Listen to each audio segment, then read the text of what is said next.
G'day guys, the balanced data slate is in our hand for 10th edition and there's some sweeping changes that have heavily impacted many factions within the game.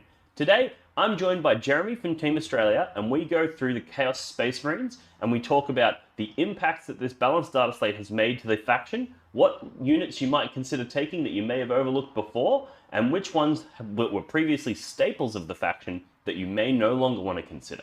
So we dig through it all, we go through a nice long conversation breaking down the reasons why you might want to take these things, the reasons why you may not consider them. And then there's a part 2 to this video as well, which will come out very soon, which we go through and we write a list together and we go through all the considerations of these new units in that part 2. So enjoy this part 1 of the Chaos Space Marines breakdown on the new balanced data slate. Look for the Blood God.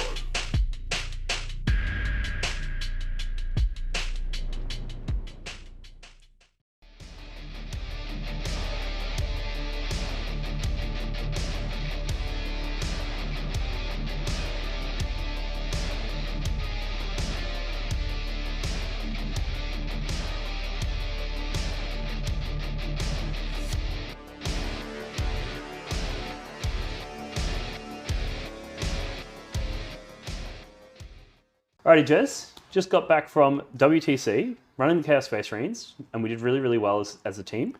What were your sort of takeaways from the faction? What were some of the power units that you really enjoyed? And then after that, we'll talk about the balanced data slate and what's changed. Yeah, okay. Well, I think with CSM, it's interesting because I think in WTC, I don't have the exact stats on me right now, but I think around half of the teams took CSM, which probably works out to be about right with what we were predicting. Yeah. Because Dean, obviously, being a coach for Team Oz, like Dean and I were working really closely on the list together. And Dean, obviously, you weren't posting about it because of the kind of there was a bit of a shroud of secrecy around that. Yeah, trying to keep our secret sauce to ourselves. But what was really interesting is Dean and I, as well as other members of Team Oz, were working on this chaos list and kind of hot housing it in this exact location. A lot of the time we were just having chats and slowly refining it over the course of the month or so we had. But by the time of WTC list submission, we weren't sure how many people were onto this list because we had refined this list over the course of the month or so, and we're really, really happy with the pieces we decided to go with, the things we decided not to go with, and we were really happy with the final version. And we didn't know whether we would be one of the only teams with CSM or that everyone would have CSM. But leading into the actual list submission, we started to see, like, I know Art of War did a focus on CSM, and different kind of tournament, win rates started to come out, and we saw Chaos above 50%. Yeah, it was pretty clear that people had cottoned onto a lot of the things that we had. And I think, early in an edition, there's always going to be things that are obviously powerful. Like, it didn't take long for people to be like, Forgefiends, they're kind of fucked. They're really fucking good. Abaddon's really good. But it was interesting. I found it was quite interesting that there were, even though there was a convergence around some key units, there were some really interesting versions. Like there was the version that had Fate Weaver and Cypher, so double vect. There was the versions that had like multiple chosen, like MSU style. They didn't have the big Terminator brick. So there was a lot of variance around that core, which I think is a sign of a pretty healthy faction. Right? Yeah, definitely. So what about the specific units that you took? So for those who don't remember, we took 3 Forgefiends, we had Obliterators, we had Abaddon, big Terminator brick, we had a unit Chosen with a Chaos Lord in it, we had some Lone Ops, the Changeling, Blue Scribes, 2 Flamer units, Cultist for your objectives. So that was the sort of direction that we took it. But like I said, there were some various other ones as well. Which of those sorts of let's call them like the power lists or the meta units, do you think have survived the data slate? Okay. I think that's an interesting... Well, I mean, before, I still feel like I need to touch on some of your first question, which was how did it perform? Okay, yeah, like, Yep. Like, I think for those, because I think there'd be people interested to know, like, how did it go? Yep. And I think there was some, like, really positive things about the list, some things that, like, that could have been done better, which I think is really important to have that retrospective clarity and being able to say, you know what, maybe there were some things we could have done better. In terms of things that did really well, the list, having those demons in it, which kind of sucks because we're on a, we want to be able to like focus the CSM components. Yeah. But having the 2 units of flamers, blue scribes, which for anyone that doesn't know what blue scribes is, 65-point lone op, so it was the same price point as a flamer unit at the time, and basically just had the lone op rule. So the way I saw it is like kind of a third unit of flamers, but that was a lone op, so it had some strength that the flamers didn't, but it does move 12, but it's not infantry. So flamers just can move straight through walls to get to places, whereas the... It does have fly, right? Yeah, it does have fly. But it still has to go over the wall. I think, just to touch on, you just mentioned about how we want to do a focus on CSM. I think a lot of people, they want to do CSM pure, but I think in this day and age, you have to consider that the Demon Allies is part of CSM. You know, that's true. It's in the same way that Space Marines have a billion data sheets, in order to actually look at CSM as a competitive faction, you do have to include the capacity to take those Demon Allies. It's part of what the that's fair. does. That's fair. So nonetheless, I really liked having those 4 units because I had the Changeling, Blue Scribes, the Flamers, 2 units of Flamers. That let me play, I think out of the, we played 7 games. Out of the 17 games we played, 4 of them I picked fixed missions. Yeah. So if anyone could have anything that I could select another decent mission, so for example, against Tau and Knights, I picked Bring It Down. Against GSC, I picked Assassination. I would then just pick homers, and I could play homers really well, right? So playing fixed 4 out of 7 games showed how powerful those little units were. Yeah, they were so useful. They let me really lubricate the list's movement, let me screen, let me play, like, score secondaries. Yeah. It was really useful. Yep. Changeling's amazing. It's like an amazing model. Obviously went up in the recent update, but still good. So the list performed really well in terms of having a tool set that could play pretty much anyone, right? Yeah. The biggest red for the list by far was Eldar, which is pretty much everyone's big red. Yeah. But I played the French Eldar player, and that game was actually on the French Wargaming stream.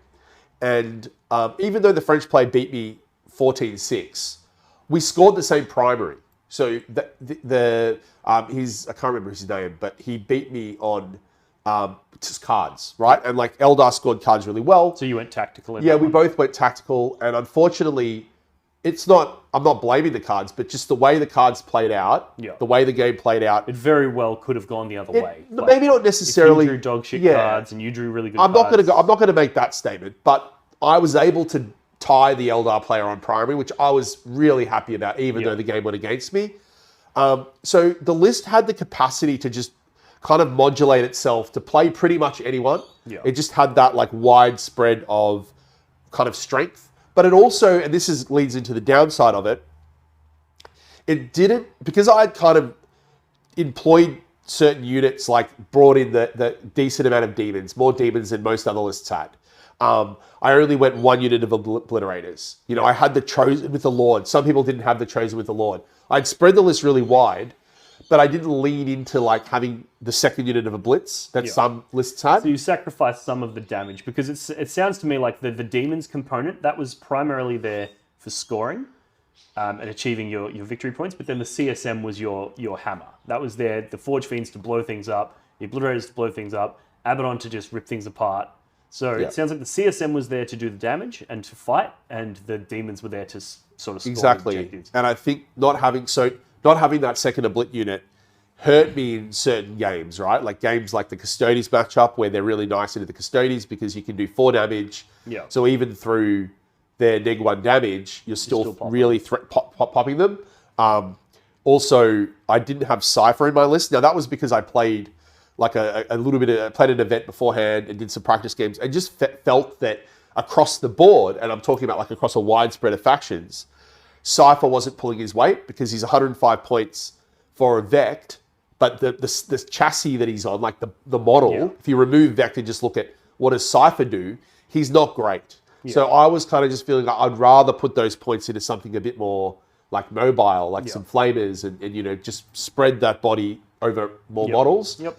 But the problem was, then when we actually kind of did our specific, like team by team projected matchups and projected pairings, it became apparent that had I had Cypher and had I had the extra Oblit unit, I would have been a lot stronger into Custodes, which was you obviously know because we were all there together doing our matchups, was a bit of a list that when it went up, we struggled to have 2 lists to really pin it. Yeah. And to be fair, that was probably something our team could have done better because it was so obvious that Custodes like were going to be a put up. Yeah. And we kind of just were like, well, you know, we'll be fine. We have some answers. I think we looked at your list and thought, you know, the Forgefiends are really good into the Custodes. Abaddon's really good into like we thought it was good enough into the Custodes that you could threaten them, and they probably wouldn't pick that matchup. So potentially leaning further into it would have just made that. But what we saw more true. is we looked at like, for example, a good example would be someone like John Lennon's Custodes list, and you look at he had a lot of wardens, and like he wasn't the only person to have wardens, and wardens have this like inherent power against the CSM elements because if you're once per game feel no pain, the feel no pain really, really heavily disrupts things like the 3 damage flat from Forgefiends. It also heavily disrupts Obliterators because Custodes inherently have their feel no pain against mortal wounds. Yeah. But being able to say this feel no pain is against normal damage as well. If you're hitting them with the 4 damage shots, they go, well, I've got 4 up against that as well. Yeah. They can also reduce your damage by 1. You actually don't really get through them. 2 shots to kill 1 Custodian. Yeah. So what ended up happening is I realized that while I still was fine into Custodes and while I still had game into them, my list against the Custodes lists that had teched a little bit to defend against CSM, I didn't have the needed advantage. Yeah. So if I had Cypher and I had the extra Oblit unit, it would have given me more power into specific lists and less power across the board. But that's fine in a team's But environment, it right? worked fine because I pretty much could go into anything and go, well, I've got tools here. So for example, a couple of good examples is, well, the best example would be I played against Scotland's Tau list, which no one really knew what it did. Yeah. And it was just kind of like bit of a mysterious list going into the event because not many teams had Tau. And a lot of like, we we're getting a lot of news out of Europe that there was this kind of like new Tau list that was doing really well. And Poland brought it and Scotland brought it.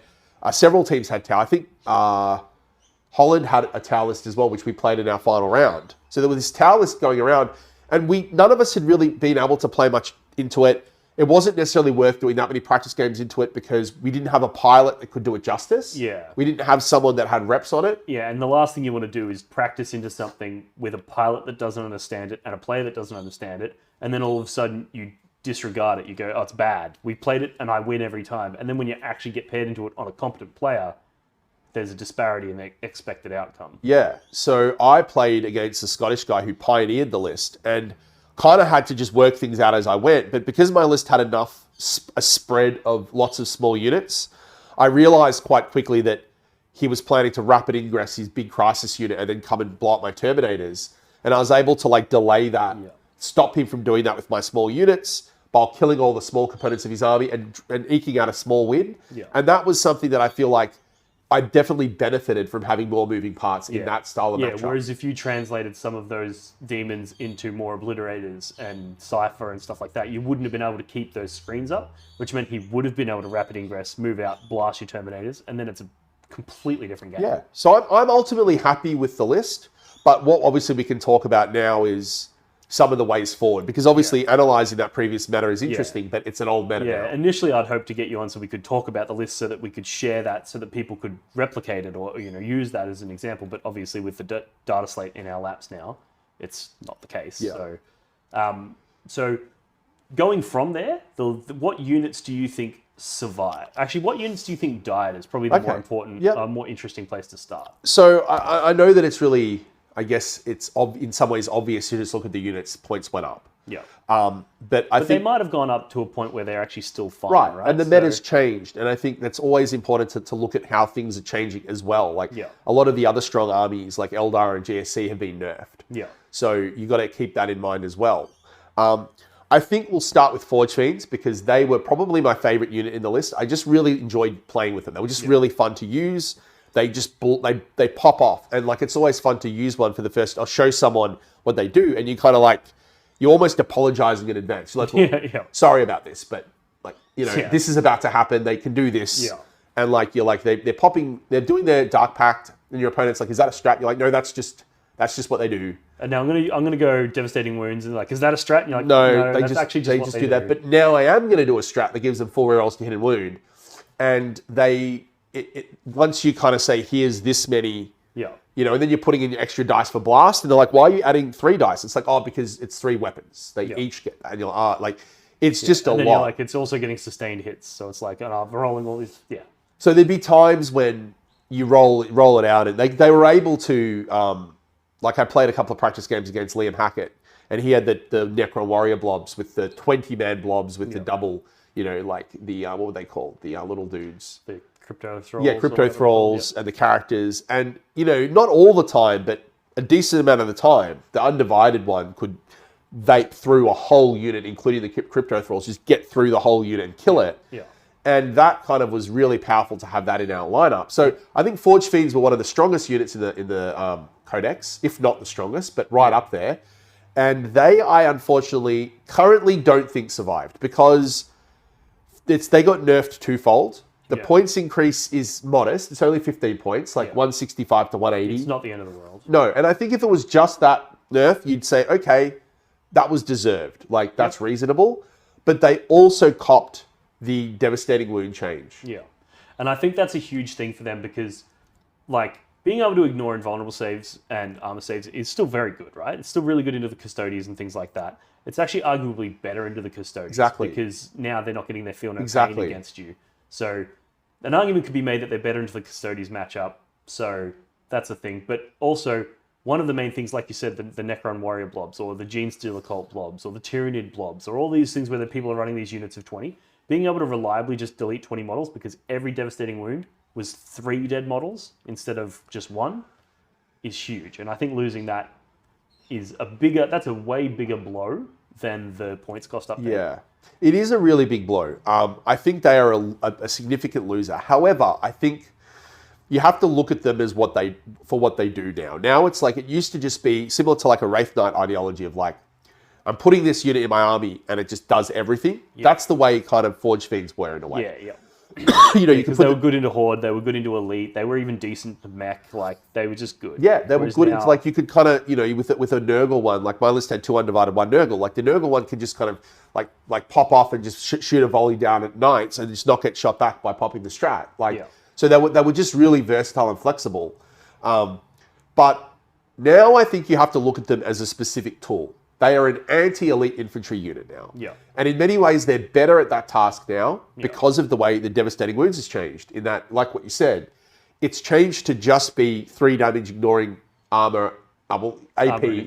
Ignores all saves, right? Is that how it works? You can't make saving throws. So it's actually against something like if we look, for example, at a 2-up save model, it's actually just better because those Devastating Wounds are just killing models, right? Killing things and denying them a chance at their FMP, which a lot of them had, because a lot of those units would have, like Custodians, for example, have the 4-up FMP. Some other armies would find a way to weave in like a 6-up FMP on their units. You still get an FMP against it. But not the Mortal Wounds FMP. Not if it's an FMP that triggers specifically off of more. So specifically Custodians, Grey Knight, Grey Knights, like Drago in a unit of Paladins. Of them.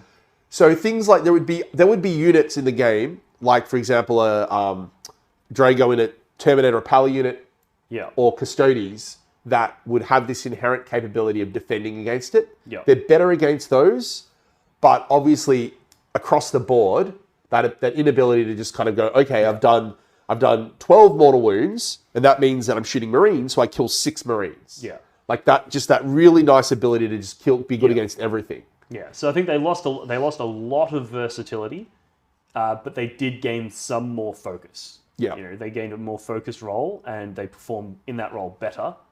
But overall, I mean, I'm of the opinion that they don't make the cut in a modern Chaos Space Marine list. Maybe you take 1 undivided one, and you just strat reserves it, and you just bring it on, and it has its one shot to do damage. Maybe you do that. I agree. I 100% agree. I think you at most take 1, unless we're in a meta where for whatever reason Grey Knights is just the big boogeyman, which it might be. And then if they are, and there's just like the best list of Grey Knights, and the only thing you're really worried about is big Grey Knight blobs, well then maybe you still take 2 of them, right?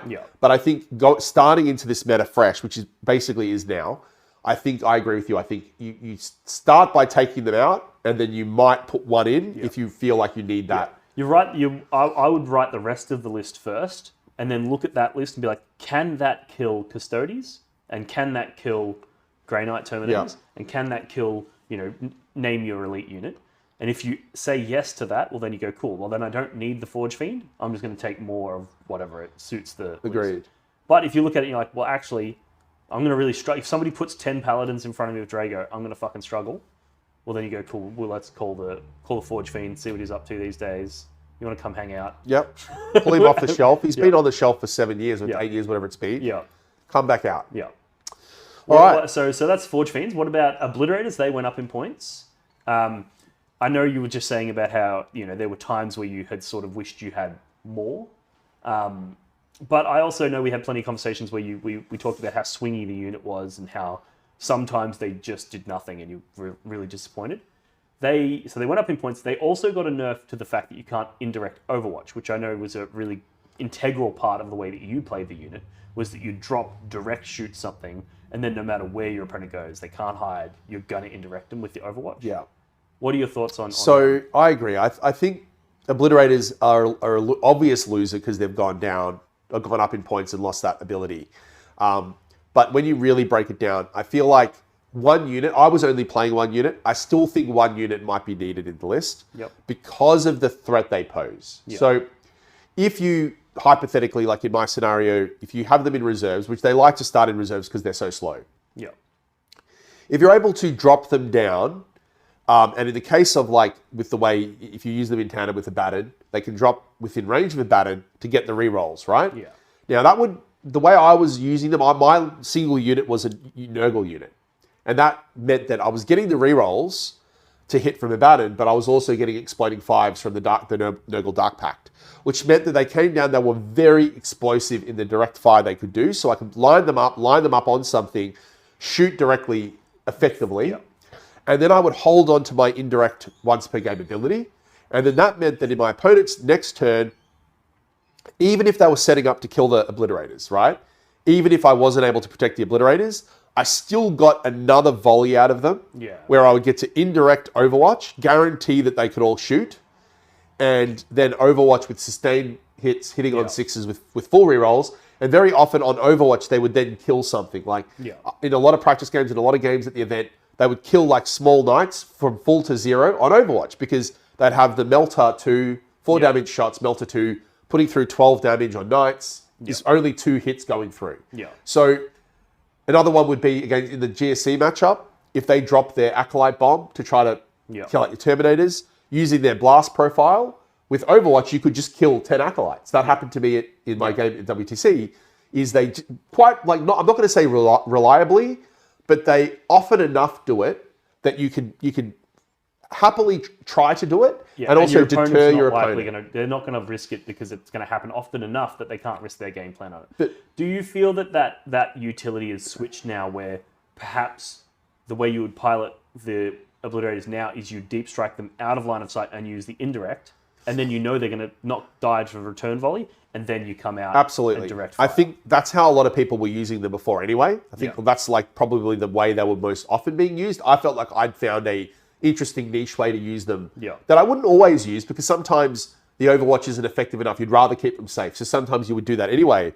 So I think now the way you use them is you go, okay, because I know that Overwatch doesn't have the utility in, the indirect doesn't have the utility in Overwatch, unless I'm getting a really nice angle where I can drop them and get direct fire while keeping them safe, I'm going to just use the indirect straight away to protect them. That makes them really effective in terms of guaranteeing some value out of them. And I think if you look at the amount of damage they can do, if you look at the value they get from stratagems, if you've got them undivided, they get great value from the undivided stratagem. Eternal Hate, they get great value from being within range of Abaddon if they're Nurgle. So I still think most lists will try to squeeze 4 in, especially if you combo the fact that Forgefiends have lost utility. If you're already losing Forgefiends, you kind of need some... You can't pull the Oblits out as well because then you've really abandoned the concept of being a damage dealer and you're really leaning hard into the other sort of play. So I think what might happen is some armies might go from 2 units down to 1 unit. I was already sitting at 1 unit in my WTC list, so I probably just stay at the 1 unit. we just mentioned Abaddon like 4 or 5 times there. What about him? So he obviously went up in points, and the devastating wounds change affects him as well. Yep. Do you think he still has a place? I think he's a unit that people might disagree with me with this take, but I feel like he's still very good. I think that, yes, he went up in points. Yes, it's like a reasonable increase. I think it was 30 points increase. Is that right? From 280 to 310. Yeah. I still think he's really good. The reason I think he's really good is because the way I would see Abaddon is I would put him in a unit of 10 Terminators. I think we kind of quickly realized that if you have Abaddon, you kind of want to have a bodyguard for him.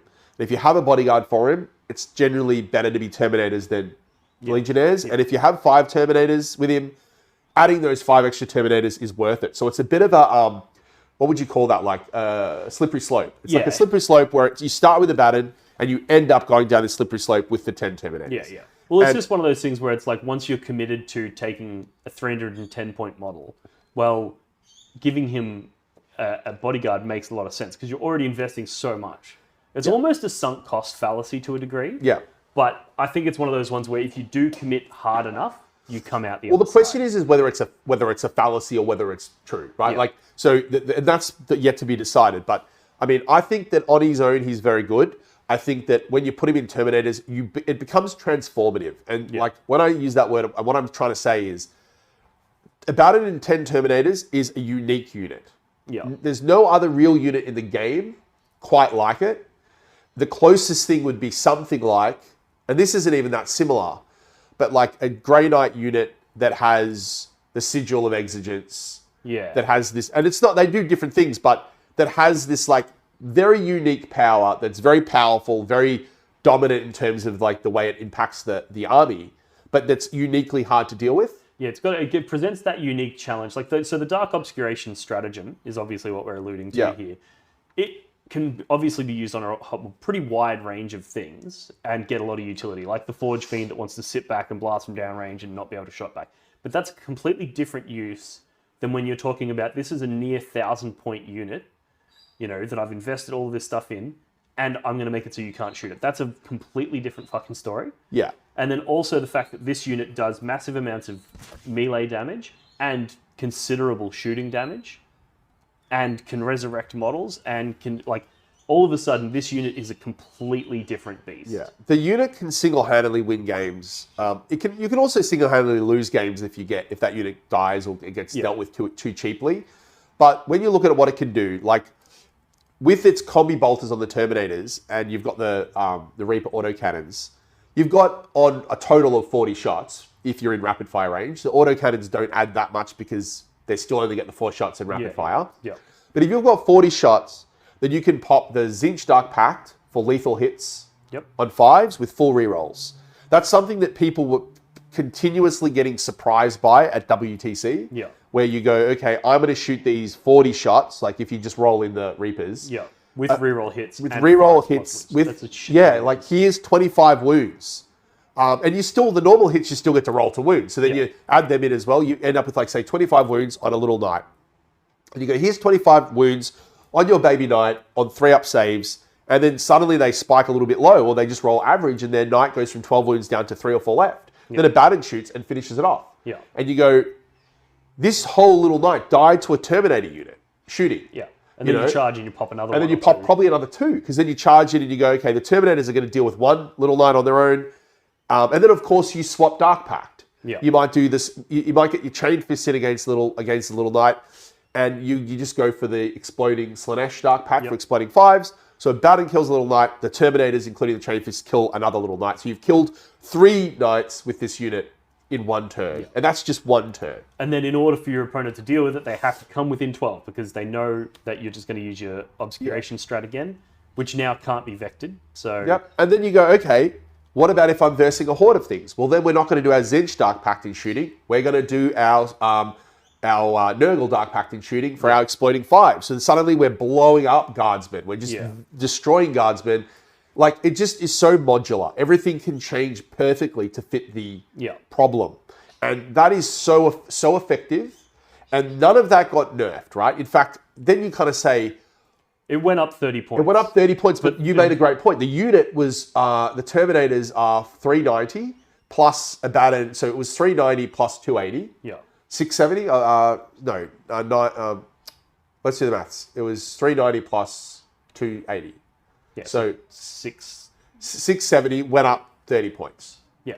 So 700 now. So that's like less than 5%. Yeah, around 5%. So it's gone up. Fine. It's gone up around 5%. Has it lost effectiveness? Well, then you have to look at the Abaddon dev wounds change. And basically, before the change, you would always use Drachian. Yeah. Because Drachian was 8 attacks with dev wounds on 3 damage. So even against Horde, Drachian with the Dark Pact of Slanesh was just better because you turn your 8 attacks into about 12 hits. Yep. And then those 12 hits you get to reroll for wounds with Eternal Hate strat. Yeah, so you're gonna get 3 or 4.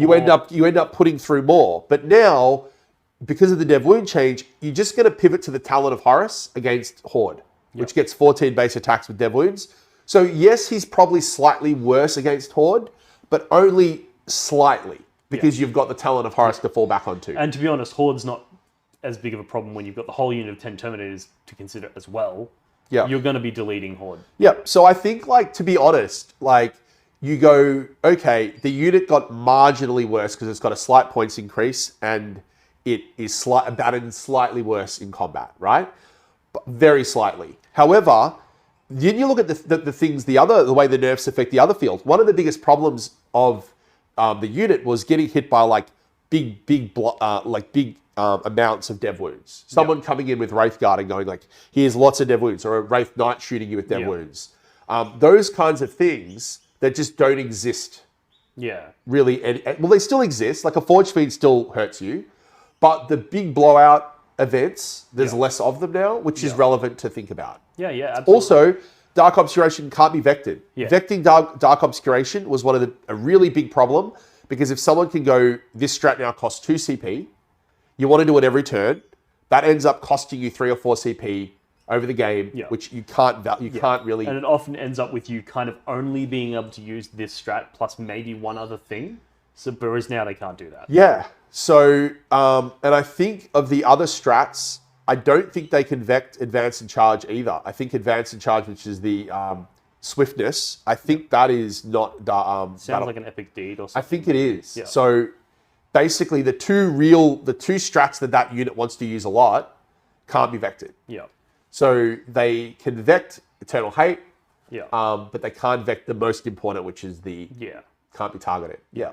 All right, so it sounds like Abaddon's still in. I think he's still in. But Obliterators are still in. I could be wrong. I'm happy to say that I could be wrong about it, but I currently think that it's one of those situations where it deserved a nerf. Yeah. But, you know... And I think the nerf could have been way worse. They could have taken away his Marks of Chaos, because I think, like you just said, one of the main things that he did was the fact that he turns the Terminator unit into a fucking maniac with all the abilities, right?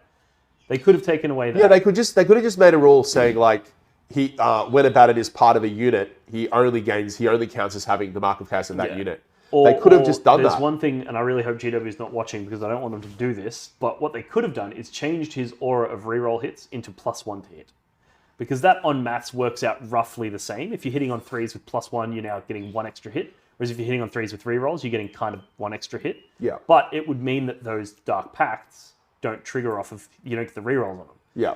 So it would mean that his buff is more or less the same, but it doesn't go crazy with the Dark Pact. True. And I think that was one of the biggest problems with him as well. Although Terminators innately reroll hits, though. Correct. But the Terminators would be fine, but it just means that you can't go full... all these Forgefiends that are near Yeah, Abaddon true. are just getting massive number of exploding hits. Yeah. So they could have gone down that path as well. So I'm actually glad with an extra 30 points. I think of all things I considered, think it's that's fine. And I think he was good, but the list... a lot of people were choosing not to take him. Like, a lot of strong lists at the event didn't have him. The England list didn't have him. I'm pretty sure Sacco's list from Belgium didn't have him. He had him, but he didn't have a bodyguard. He was just solo. A lot of them did take just solo Abaddon, just for the rerolls. Yep. And that leads for some bully to hang around in the back. Yep. Lines. And that leads us to another worth discussing thing which I thought about, which is now I think there is genuine merit to consider running him with 10 Legionaries. Now that Legionaries took a points cut. Yeah. So they've gone down from like 200 for 10 down to 180. That's interesting enough to consider. And I'm not saying that you would do it. I just think that kind of they're cheap enough now that they're a robust bodyguard. They move quicker than the Terminators. Abaddon with the 10 Legionnaires that touch something in combat are still going to kill it. They're still going to Yeah. The Legionaries with the weapons they can take. Yeah. Still are, they pack a punch. You get 2 of the axes and Yeah. 2 pairs of... I think your sergeant can take the pair of a curse or a pair of a fist. curse or a fist, and then you get 2 again. So you Yeah. get three big melee, 3 big melee weapons. and then a couple melter guns. Yeah, so like it's not horrible, and it's a lower investment. So I think for people that go, oh, that's kind of interesting. I like the idea of that Termi brick. Yeah. You can take like a budget version of it with 10 Legionaries now. That's actually, I think, worth considering with the points cut. Yeah, that's interesting. What about so? What other CSM elements did you have in the list? Did you like? I know we played with a few different versions that had Raptors. We had a few different versions that had Warp Talons. We had a few different versions that had Possessed.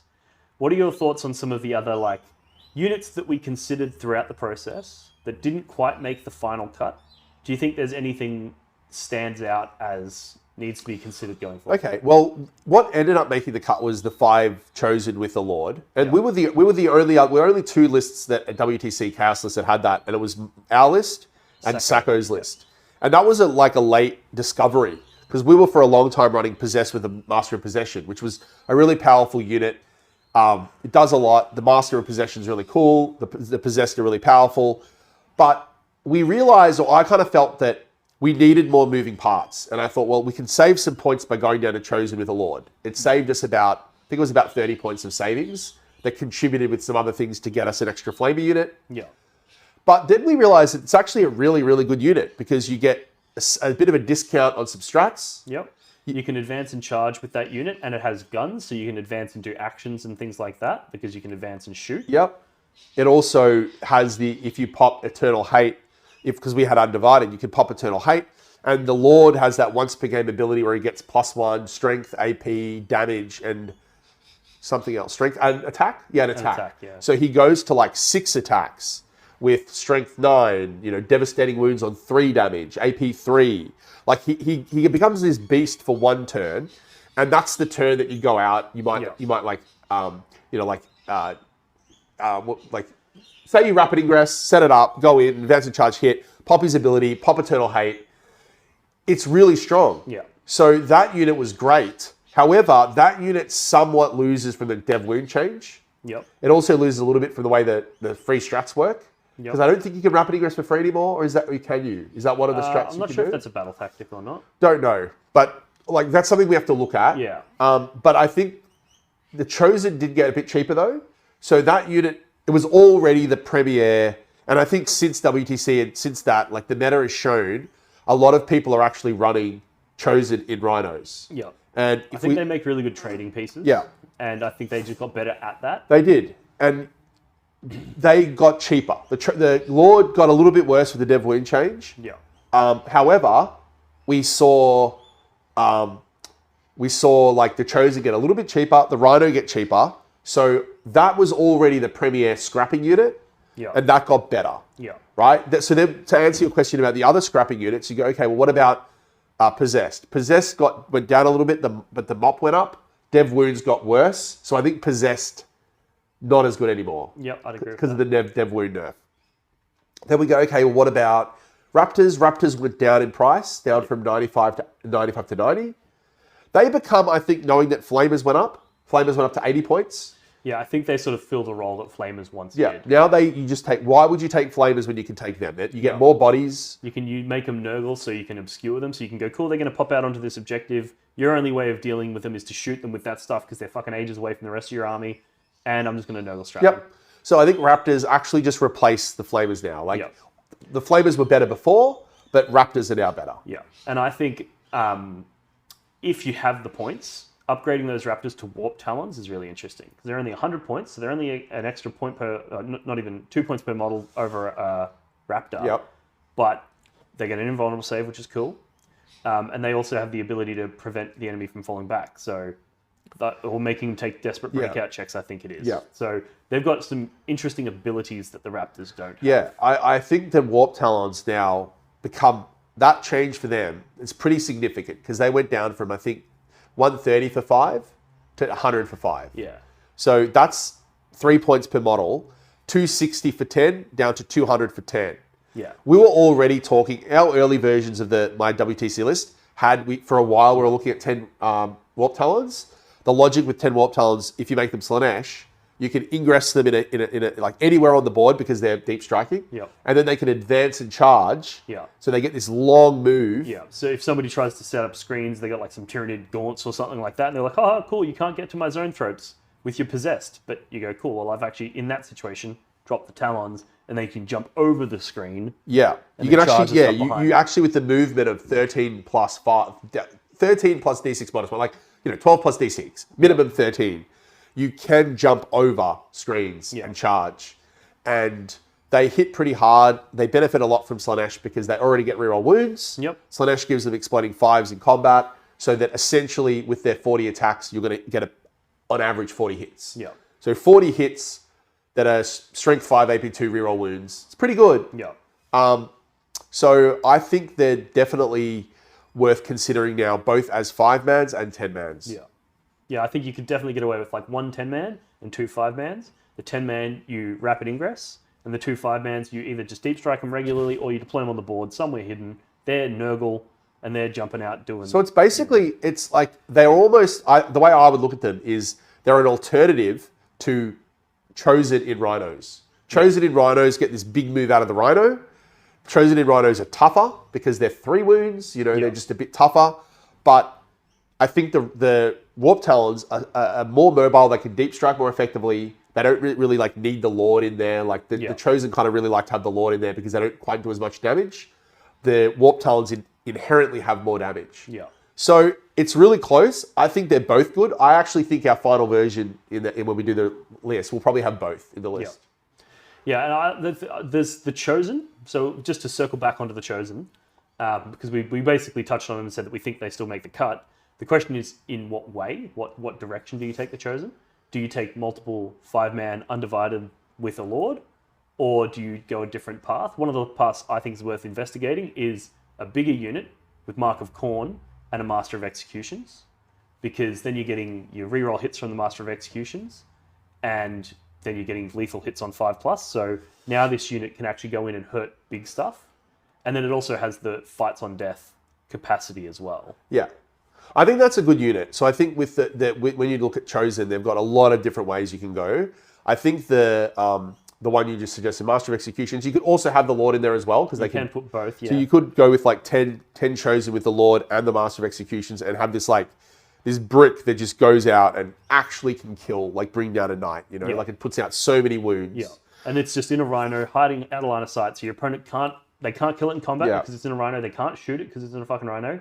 And it can advance and charge out of that Rhino and threaten almost anything. And that Rhino can be Mark of Nurgle, so it can pop Dark Obscuration. I think that unit would be in a list that didn't have Abaddon and the Turbies. Yes. I don't think you can have them in the same list because there's just too many points. Yeah. But that would be like a really cool alternative to having Abaddon and Turbies. Yeah. Let's try this unit. This unit will go out and do a ton of killing on the charge. The problem, of course, is it then essentially just dies. It doesn't have the inherent flexibility in terms of survivability.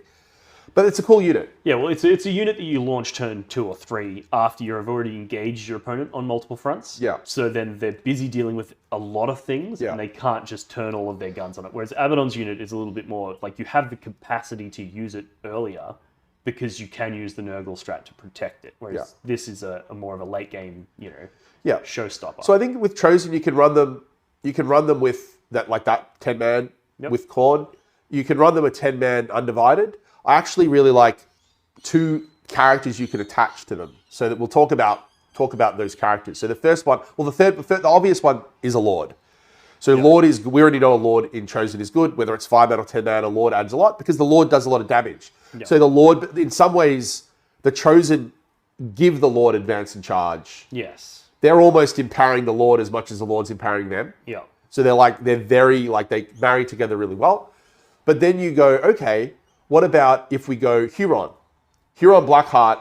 Now, WTC ruled that pre-game redeploys happen after you know who goes first. Yes. Which, interestingly, that's opposite of what GW have said. And from what I can see, most normal tournaments are ruling with what GW said, which is what you would expect. So RACCon, which is the tournament we're talking about, like the next segment will be right in that list.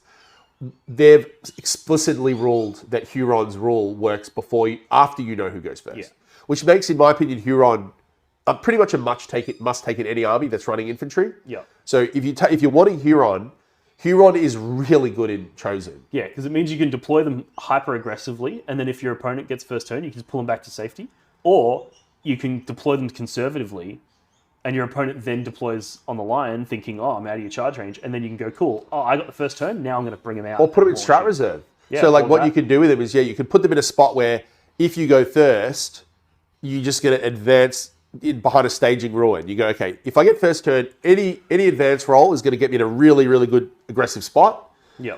But if I don't go first, they're just going to get blown up because to be in that spot, they were vulnerable to getting shot. If I don't go first, they just go in strat reserves. Yeah.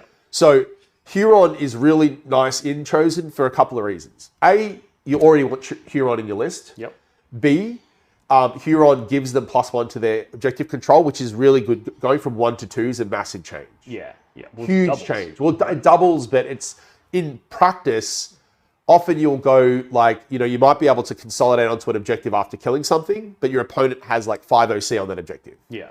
But and so even if you can get a few Chosen on, it's not going to steal it. Yeah. But having those Chosen at OC2 can often mean stealing objectives becomes a lot more achievable.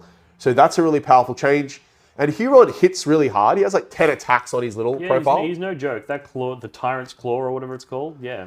And lastly, he has this rule where if your opponent ends a move within 9 of him, he can move D6. Yeah, yeah. So that means like a great example is just people deep striking onto him. If you deep strike onto his unit to shoot them, they theoretically, well, no, that wouldn't work actually because you wouldn't be within 9. So it doesn't work to deep strike, but it will work to people setting up charges. And I mean, people might deep strike something down and then move something else to sort of support because most people aren't going to rely on a 9-inch charge from deep strike. They're going to go 9 charges is part of their plan, but the other part of their plan is moving this unit in to try and charge you. Yeah, it's just a nice little tricksy. Like it's obviously the Tyranid players had that on Gaunts. Yeah, it's a nice little rule you can use. So it's a little bit of added bonus. He's undivided, so that unit has to be undivided, but you don't really mind them being undivided because of the strat. Yep. Then the last one I'll mention is, and we talked about this before, Fabius Bile. Yeah. So he's got some really interesting abilities. The way that he buffs it's a strength and toughness. So now that chosen unit's actually strength 5, toughness 5. Yep. Yeah. Well, they'll be striking at strength 6, right? Yep. With the cursed weapons, which is an interesting breakpoint because it means that toughness 10, which is pretty common, you go from winning on 6s to 5s. That's really relevant. And then if they're unmarked and you're re-rolling all of that, that's a big change. That's a big change in damage output. And also against toughness 3, which it looks like we're going to start seeing a lot more of with the Tyranid Endless Swarms, that sort of stuff. Also orcs, like a lot of T5 orcs around, just people taking orc bodies, being strength 6. T5 is a common Terminator breakpoint as well. I actually think the T5 to T6 is a very good buff. So that's very relevant. And then he also has his ability to, like, once per phase, turn an incoming damage into 0. Yeah. That's really relevant because it works on Chosen. Yeah. So it's basically giving you an extra Chosen model, essentially, per phase. So you're basically getting a preemptive reanimate. Basically, yeah. And because it's going to work at least once, you're going to get basically a Chosen model for free. Yeah. And then on top of that, he also has the little Surgeon Acolyte, which is another model in the unit, which can absorb a shot. Which can take a shot, because we checked this before, that the Acolyte model is not a character. Fabius is a character. Yeah, the Acolyte model is not a character, so unless we looked at it pretty extensively, it looks as though he just can die and Fabius doesn't lose any rules. Yeah. Like all of Fabius's rules are datasheet rules, they're not linked to the character. Yeah. So you basically get an extra ablative wound from him. So he's gone down points, you get an extra ablative wound, he's giving you an additional extra ablative damage. And really, you're kind of getting 2 free chosen out of him, which is already like 22 points now. So 21 points each. Yeah. So an extra 42 points. Yeah, they're 22 each now. 22 No, each 21, 105. Yeah. 105, 110, 22. So, okay, so you're getting 44 points worth of free chosen out of him, which means he costs like 50 points. Yeah, less. So he's worth it, and that's would would you pay 50 points to get +1 strength and toughness on the unit? You would. So I think if you're taking especially if you're taking a 10-man and you're thinking of putting a Lord in it. I think if you're taking a 10-man with a Lord, I think Fabius is better than the Lord. Yeah. I would like to see a 10-man with Fabius and a Master of Executions that gives them all reroll hits. That's cool. That's cool. And he actually hits hardish. He shoots a little bit. Like, he's a really interesting one. And he comes back on a 2+. So I actually feel like that unit makes the cut as well. I think it presses in. So Huron's pressing into the list. Fabius is pressing into the list. How do they join units? Is it going to be 2 units are chosen? Don't know yet. Yep. But that's probably what it's looking like it'll be. I kind of like Huron in Legionaries because then he pushes them to OC3. True. And that's true. That's something that's relatively rare. OC3 on a squadron. That's a good point. So that gives you some objective dominance. Yeah, that's true. I like that as well. So I think we're looking. It's to me those specific characters have Huron didn't get a points cut, but he's just a good unit. Yeah. And Fabius with the points cut, I think is looking really juicy. Yeah. Do you think there's any other units that were previously overlooked? Like, because all of those units were already kind of in contention. We've already had versions with all of them. Were there any that was just like you on first glance you were just like, nah, garbage, that you're now like, ooh, maybe? Okay, there's a few. So the first one we'll touch on is Harkon Wellclaimer. Yep. He earlier was 120 points for a Raptor character. Yeah. And he can only join Raptors. And you kind of look at him and you go, he's got some cool rules, but 120 points in a unit that was already not super competitively priced. You kind of go, especially I don't know. Because the concept with him is you want him with a big unit of Raptors. Small units of Raptors were always valuable, but you were never running 10. No one was ever considering running 10. Because you're running them as a objective kind of. They're there for scoring points. If you're running 10 Raptors, you'd be running Chosen, or you'd be running something else. Yeah. So I agree. So now that he's cheap though, and Raptors have gone down, so Raptors go down to 90, so 180 for 10. Throw in Harkon goes to 270, right? Yeah. So 70 points more than 10 Warp Talons. You get a flying unit that on charge can roll for mortal wounds 4 up on 11 dice because they don't have to be in base contact. It's just how many units are in the. Yeah, so I think it's from anywhere in the unit. I don't even think it's from Harkon. It's from any model in the unit. Yeah. Gets that kind of tank shock style ability for 11 rolls. Yeah. If you have 11 models. So you're averaging obviously 5.5, but it could spike up to 6 or 7. It could spike up further. It could spike low, but. That's a really interesting rule. Yeah, I think with the changes to devastating wounds, now people are going to be expecting mortal wounds less, which, because a lot of the sources of mortal wounds previously were via devastating. Yeah. So if they're planning around less mortals, and then you bring this guy who has the capacity to do 6 or 7 mortals, now you're charging those things and you're actually hurting them. Yeah, hard. and I think what's really powerful, which people might on face value overlook, is that comes out of one model.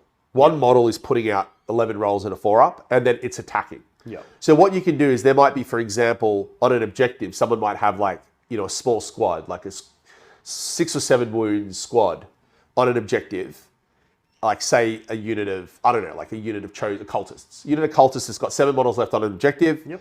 and then you're wanting to go and kill something else. You're wanting to go and kill a unit of whatever it might be, Marines.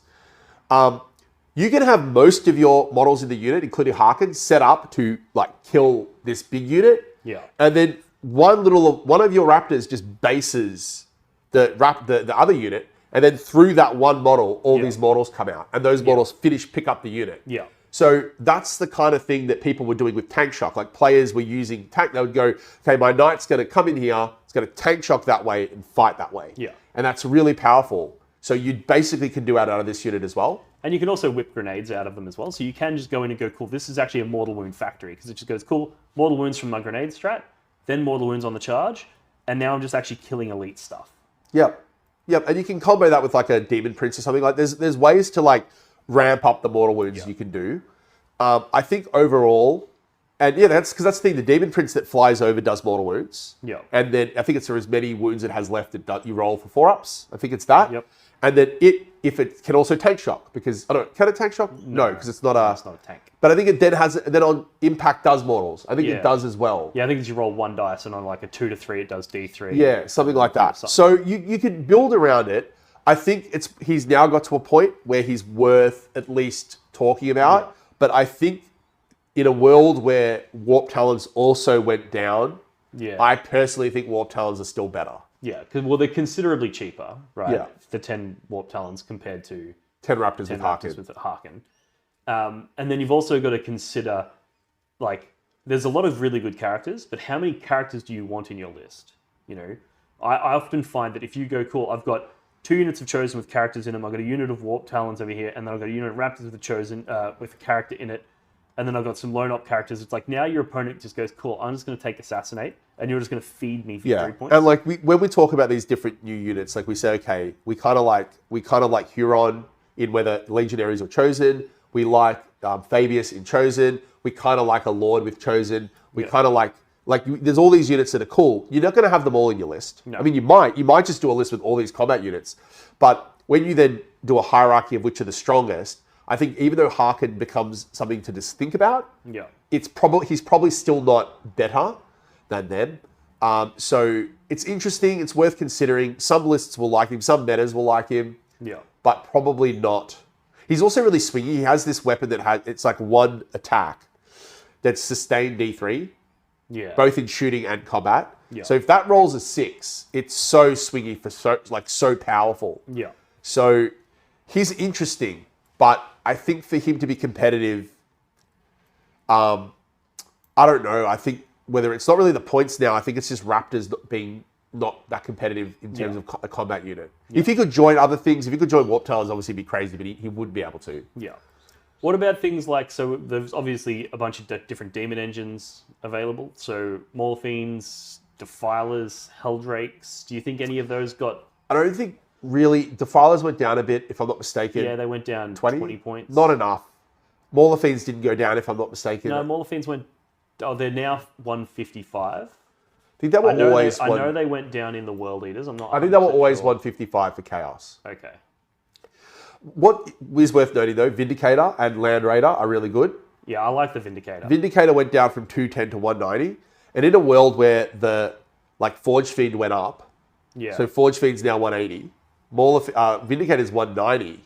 Yeah. It's way tougher. Yeah, because it's toughness 11 and it's got a 2-up save. And 12 wounds. So it's way, way tougher. So yeah, they're both 12 wounds. So and it's not going to nuke itself by rolling hazardous and failing its dark path and just getting... And because we kind of already previously mentioned that the Forgefiend's like really good against multi-wound models, that like the Vindicator's pretty good against multi-wound models. Yeah. Like there's a world where people just go, you know what? I'm just going to pick a Vindicator instead because it doesn't have to go through that drama of potentially killing itself as often. Yeah. And also it's just significantly tougher. Yeah. Another interesting thing is the Land Raider. Yeah. I saw one list floating around online that had a Land Raider. It was just packed full of characters because almost all the characters got cheaper and they're all really good. So it's just like a Land Raider, and inside the Land Raider you have like multiple lords that just go in and do their thing. You've got, just all these different characters. Yeah. Lucius is in there. Fuck it, why not? Yeah. It was cute. Yeah, and it's good. Like it was kind of like worth looking at when it was 255 points, and I think is it now 240? Yeah, something like that. I think that the ability for it to also be Nurgle, of course. So now those las cannons are getting more hits than every other faction's Land Raiders would, and then you're able to protect it. It's like, how are you killing that Land Raider? That's really fucking hard because it's so far away that it's hard to get into combat with it. It's blasting you from range, and it's protecting something. It's interesting to it is definitely worth considering. It's a really cool idea. And I think it's definitely something you look at because you go, it's a tough vehicle. It's putting out relatively good damage, as you said, because of the Nurgle, especially if it's getting reroll hits from Abaddon. So sometimes it's going to turn those 4 las cannon shots into 5, 6, or 6 hits. Yeah. And then you're like, okay, well, that's actually pretty relevant. Yeah. So it's pretty nice. It's interesting to pair with a Hellbrute as well. You could just go, well, we don't need it. We won't take Abaddon. We'll just take a Hellbrute. I'm pretty sure the Hellbrute went down as well. It went from 150 to 140. Yeah. I think Hellbrutes are definitely something that's worth considering because one of the challenges with the Hellbrute was it didn't pair well with the Forgefiends because of the devastating wounds. Because if you roll that lethal hit, you don't get to roll a wound roll, which means you don't get an opportunity to roll your devastating wounds. Yeah. But now that your devastating wounds are somewhat less relevant, you actually having that Hellbrute nearby actually does buff things. Yeah, and then you're getting an serious extra way. las cannon shot, maybe a missile Yeah. launcher shot downfield. Yeah. So they kind of create like a bit of a fire base. Yeah. So I think that there's, and then you might go, well, the Hellbrute can also be Nurgle. So you get a Nurgle Hellbrute, a Nurgle Ryan Raider, and then you've got Abaddon hidden, giving them rerolls. And then you could, depending on what they shoot, you choose which one you're going to Dark Obscuration. You might go, well, they're not going to be able to kill the Land Raider, so I'll Dark Obscuration the Hellbrute. Yeah. So there's some cool little ways you could create a really tight fire base from backfield.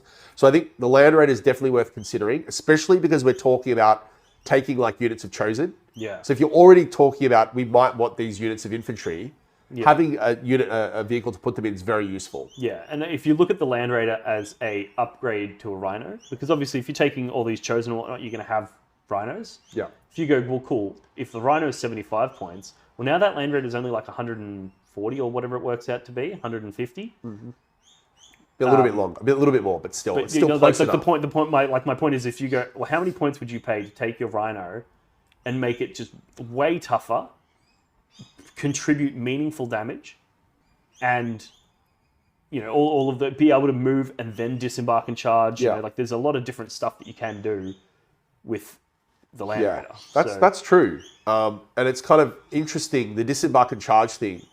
It's not as like useful for Chosen with advance and charge naturally because they're often going to get like the same movement anyway. Like if they just advance out of a Rhino, they're likely to get more. But So it's not as good like for necessarily for Chosen, but there's other kind of units you might think, well, maybe this is actually better for them. Yeah. An interesting thought is you could, if you decide to go with Abaddon and 10 Legionaries, they could jump in the Land Raider. Could be cool.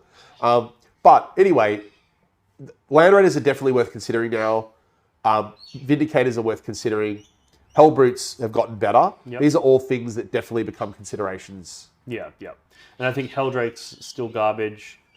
More And also Rhinos. Rhinos, I think one thing we didn't touch on, they were already good because if you just look at a Rhino as an action monkey, if you just go 85 points, it's kind of something that just moves fast and can do actions. Yeah, and now it's only 75. So it's like 75 points, and it's something that is going to give you 1 turn, 3+3-inch movement to one of your infantry squads, because they're going to launch out of it, so they get the disembark, then the move. So that's one thing it does. It protects them from indirect, which, granted, that's not as relevant because of not being able to Overwatch indirect and stuff, but it still does that job. And then also, once they're gone out, it's now it's really insignificant in the battle, in the war. So your opponent doesn't want to commit resources to killing it. But they kind of have to, because it's holding objectives, it's doing your actions, it's investigating your signals, It also has, it's worth annoying. worth noting, it also has firing hatch, So it can, does it, this is interesting because this is happening on like live, but if it has Noise Marines in it, Noise Marines have sonic weapons that are assault. Does it mean it counts as having that if you fire them out? It's eligible to shoot an assault weapon? I believe so, yes. So it can advance into actions as well. I believe so. Because the firing deck just means that the vehicle itself counts as having the weapons of the guys inside. I think. Okay. Could be wrong. Yeah, that's definitely something to look at because I just thought, I know that people run Noise Marines in there because there's a kind of cool trick where you can put Noise Marines, which didn't go down in price, but they were already pretty good at 85. If you put them in the Rhino, you can shoot like the Blastmaster out of the Rhino, which is pretty good. It can pop the Nurgle, because the Rhino can be Nurgle, so it can pop the Dark Pact to actually get Exploding Fives on the Blastmaster, even though the guy's, which is dumb. And then you get rerolls from Abaddon. So you can be firing like the Rhino becomes quite strong at that point. God, and some fluff bunny just fucking unsubscribed. But if you can also... Literally. Sorry, see ya. See you, Sorry, mate. But like, then you look into what can you actually advance into actions because you're eligible to shoot. And I think the answer is yes, because the firing deck means that the unit is eligible to shoot when it advances. Yes. Therefore, it can advance into actions. Yeah, I'd say so. So that's really cool. That makes like anything that's got an assault weapon in a Rhino really strong. So Rhino's going down 10 points is actually huge. Yeah. It's a huge change. I think every list is going to have at least 1, maybe 2 Rhinos. Yeah. Because as you said, they're already good anyway. And then you're left with a 75-point shell that's still useful. Yeah. So Yeah, it's useful for screening things out. They're not a small model. Like they're the perfect size really, because they're small enough that you can hide them in a ruin somewhere and not get shot. But they're also a big enough footprint that you can go, cool, I'm just going to put this 9 inches from the corner, and they actually screen out a decent area of your backfield so people aren't dropping behind you. Yeah. That's really cool, actually. Yeah. Wow. Okay. I like rhinos. All right, well, I think we more or less covered over everything, so we've got a pretty healthy view of what CSM are going to look like going forward. So maybe what we'll do now is we'll jump over into the Patreon exclusive part. So if you're watching this, make sure to join the Patreon so you catch the rest of this video. What we're going to do is we're going to write your list for the first draft of your list for the upcoming event RatCon. So that's going to be really interesting for you guys because you're going to see a live example of how we go about writing a list, what sort of conversations we have when making those conversations. Just to make it clear, guys, we're going in with a totally fresh slate. Like all the kind of ideas we've already spoken about. So it's all just going to basically come from here straight into the list writing phase. Yeah, so how do we take all of those sorts of points that we just made and how do we weigh up the differences between those units that we said were good? How do we make the decision on which characters we want to include in the list? I think it's going to be really interesting. All right. So, yeah. All right, cool. Alrighty guys, I hope you enjoyed that. If you did, make sure to check out my Patreon where you can get the part 2 from this series early, and we go through writing an army list together in great detail. We talk about the reasons why we consider certain units. We weigh up the pros and cons of different units, and we explain why we would have chosen this one over that one. It's a really interesting little conversation. So if you want to check that out and see how the pros write lists live, then that's a really fantastic way to do it, and you can get early access to that over on the Patreon. So make sure you check that out, and as always, thank you very much for tuning in, watching all the way to the end, liking, subscribing, sharing, commenting, all of that good shit. It is very much appreciated. Cheers. Walk for the Blood God.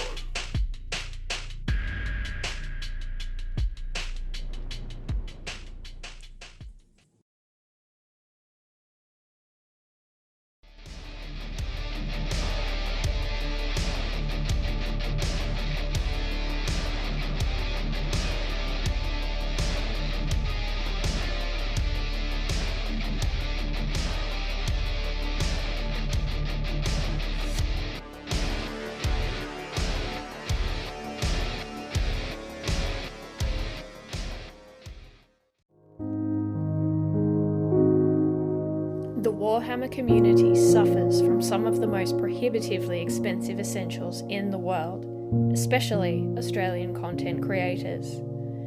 Every single day, Dean wants to create content, but he can't. Suffering from old, worn-out brushes, expensive model kits, and costly software and equipment, he can't endure much longer. Just look at this dirty paint water. Would you drink this? Would you let your child?